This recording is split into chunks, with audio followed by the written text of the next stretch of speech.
Hello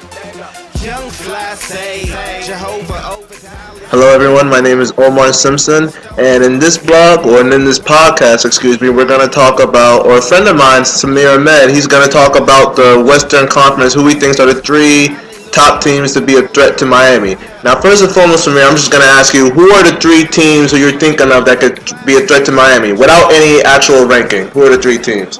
San Antonio Spurs, the Clippers, Los Angeles Clippers, and the third one, it's a shocker here, is not the Oklahoma City Thunder, but the Golden State Warriors. Not the Thunder. That's interesting. Okay, well, let's talk about these teams for a second. Why do you say the Spurs? The Spurs, first of all, you still got Ginobili, you still got Parker, you still got Duncan, and most importantly, you still got Pop, who holds that central core together. Now, you know, Ginobili struggled in the finals, especially with that 6 turnovers in the fourth quarter in Game 6, which Kawhi Leonard missed the free throw, or they could be hoisting up the trophy. But let's put that aside for a second. Yes, they got age that's against them, and yes, the Spurs, they don't have that star player. Tony Parker is not a superstar. He's a star player. His injuries with hamstrings, his knee problems, a lot of that gets up to you at a certain time, and I think it got up to him with them last year. And the Spurs have a history of when they go to the NBA Finals one year, during the Greg Popovich era, during the history of the Spurs, whenever they get to the NBA Finals one year, they fail to make it to the Finals the next year. So it's hard to say that the Spurs are going to win or even challenge Miami getting out of the Western Conference. So yes, they got some good picks. Yes, they got DL off the bench, and yes, they got Bonner off the bench. But they did have the same core last year. But if it wasn't for a Harden trade to Oklahoma City, they might have not even got past the Western Conference. Okay, and what about let's go with the Clippers. Clippers, the number one free agent, wasn't even the player for the Clippers. It was their head coach, Doc Rivers, who many think is the best coach in the NBA. Be highly up to debate right there, but let's see what they got. They also got J.J. Redick and Jared Ludwig. This is two important players because Chris Paul likes to go in the paint, and back in previous years he hasn't had a guy to dish it off to. Now he's got two guys who can stretch the floor with their shooting. Doc Rivers will implement some post play with Blake Griffin, so Blake Griffin will be a little bit better of a post player, which he struggled with in years. He's a very athletic and dynamite player who's an all-star, but he needs to improve that post game. And then DeAndre Jordan will probably accept a role like Perkins, except a good defensive player who can block shots and rebound, but who can occasionally get some of his points by tip-ins. So I think the Clippers, as of right now, they're built to challenge San Antonio, but they're built also to beat the Miami Heat, because Miami's weakness has been playing inside. Clippers got two big men inside who are athletic and who can play some good defense. And Chris Paul, CP3.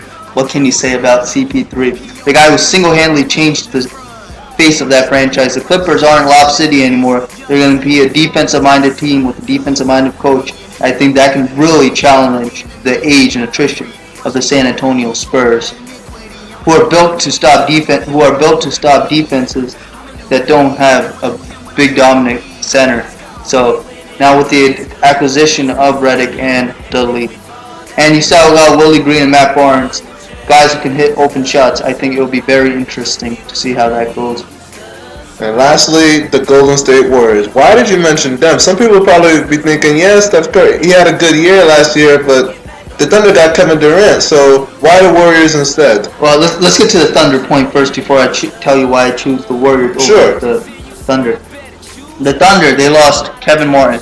Remember, they lost James Harden before that because they under Oklahoma City is a small market and they couldn't afford to go above the luxury tax, in part because the owner doesn't want to pay a huge tax.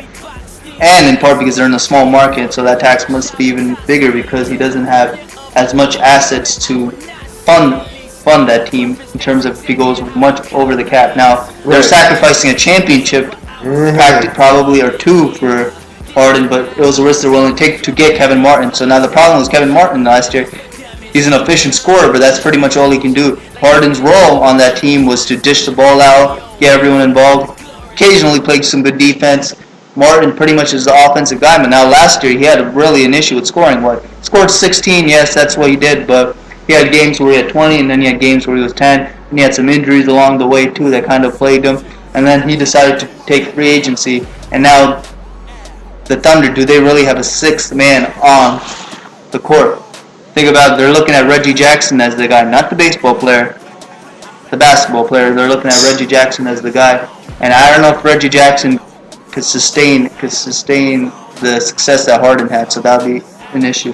But now let's get to the Golden State Warriors. I'll tell you why. They got the Splash Brothers, Stephen Curry, Klay Thompson, two guys who can stretch the floor with their shooting, hit from 30, eyes closed, like that.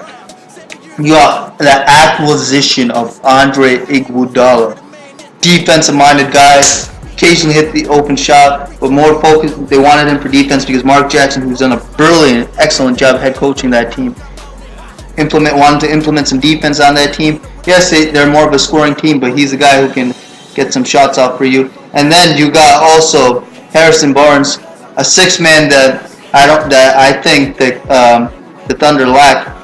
Harrison Barnes had a really good rookie year last year. A lot of hype was built around him when he came out of North Carolina. I don't think he might have lived up to it, but I think he has a good role, and I think he can be a very successful player in this league for many years to come, accepting that role off the bench. Yeah. Though they did lose Jared Jack, but if they can keep David Lee keeps healthy and Tony Douglas, who can take that role at point guard, get some points,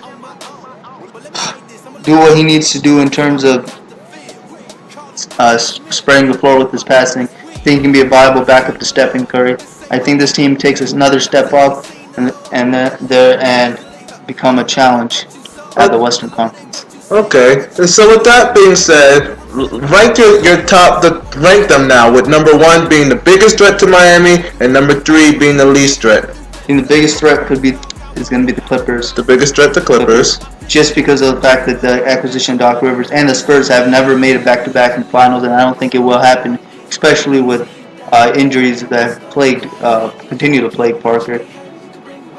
Second team, I'm going to have to go with the Golden State Warriors, just because of the fact the acquisition of Andre Iguodala. They lacked a defensive stopper like Cephalosha was for the Thunder, so I think that would play a huge role. And then the third, I'm going to have to go with the Spurs, just because of age nutrition. No disrespect to them, no disrespect to that franchise. Right. Just I don't think that team is built to go to the finals this year, and I felt like Ginobili might be taking a step backwards in terms of his playing progression as a player. Well, Father Time does eventually catch up to everyone. So I thank you, Samir, for that very informative insight, and I thank you all for listening. So thank you, and have a good one.